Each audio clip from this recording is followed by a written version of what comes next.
Alright, welcome back guys. This time we have a bench tutorial. Now before we start, yes, we know that the bench press mainly works on your pec major, works on your front deltoids, your shoulders, and also your triceps.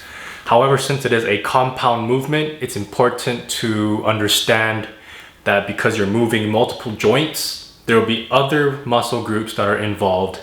And one of the main ones, this will help you with your bench press, is your back.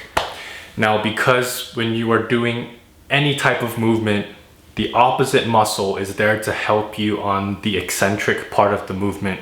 So for the bench press, your lats and also your back, well, when you lock it in, it helps you with the eccentric motion, and it will help you to stay stable when you do the main lift.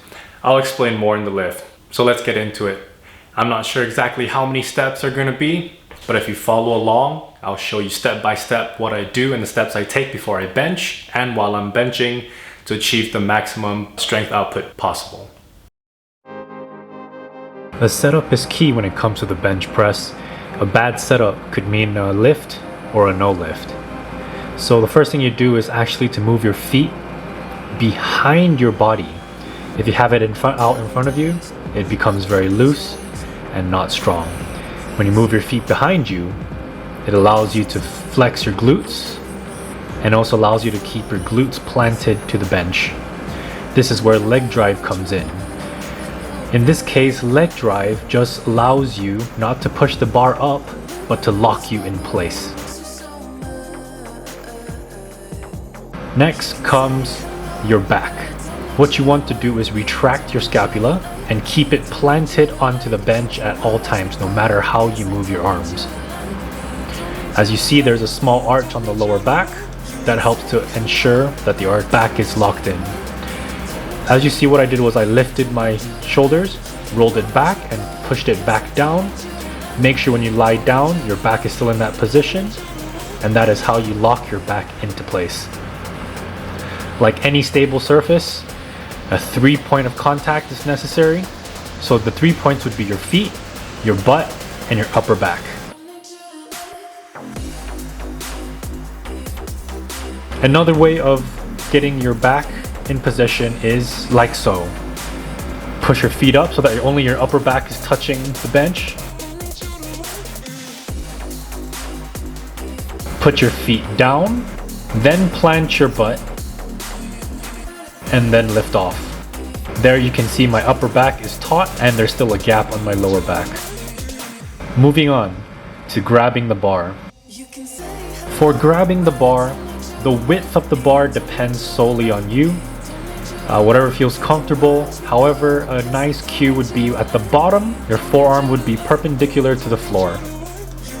As you see, my arms are 45 degrees when I start, and that works for me. As for your wrists, make sure they're not bent back, they're not bent too far forward, but make sure they are neutral and stable in place. You want to plant the bar on the hard part of your palm. What I mean by the hard part is at the bottom right there, where the bone is. You want to put the bar there, grip the bar, and then twist in. Twist your elbow inward.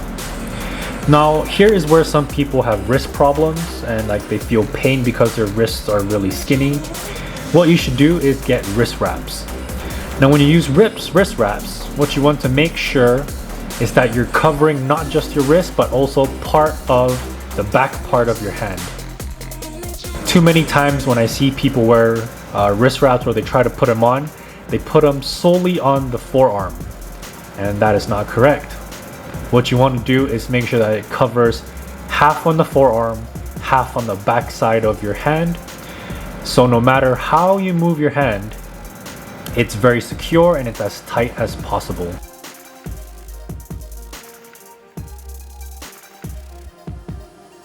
The actual push. Now what you do, like I said before, you grip the bar, twist your elbows inwards, and lift off. That allows you to have the maximal push from the chest. Too many times people will flare their elbows, so their elbows are 90 degrees out. And what that does is put a lot of strain on the shoulder and to take away from tension in the chest. What you should do after you twist your elbows in, you see my elbows are at 45 degrees, and that allows me to not use as much of my shoulders and more of my chest. And this is just an example of what it should look like. Now the bar path, because we are tilting our elbows inward, the bar actually goes forward a little bit on the way down to your lower chest where your nipples are. And then when you push it back up, it actually goes backwards slightly. And that should be the path of the bar. Now let's put it all together.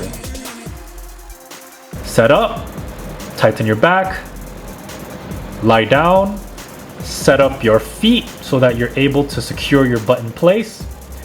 Now that everything's tight, reach up, grab the bar, twist your elbows in, and lift off, and proceed to bench. You want to do this slowly and controlled when you first start out, just so that you don't make your shoulders go out of place when you're trying to keep it tight. If we were to do it the other way, go ahead and lie down, push up with your legs so that only your upper back is planted on the bench first.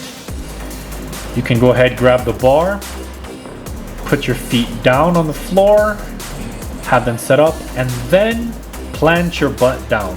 So there are your 3 points of contact, your feet, the butt, and the back, and then proceed to do your bench press. When you press, you should try to imagine that you're squeezing your chest close together. And that's how you achieve your perfect bench press. Now remember, the key is to keep your body as rigid as possible, because the more moving parts you add to something, the more unstable it is and the less force is able to be generated. So if you keep your body as tight as possible, yes, it might be uncomfortable at first. However, that will allow you to generate the most force possible to get your bench up as much as you can. Well, that's it for your tutorial. Thanks for tuning in. Like and subscribe if you haven't already. And if this has been helpful for you, I am happy to hear that. Please let me know in the comments if this helped you a lot. Head over to fnxfit.com, use my code NSANE for 15% off your entire order. And I'll see you in the next one. But till then, train insane.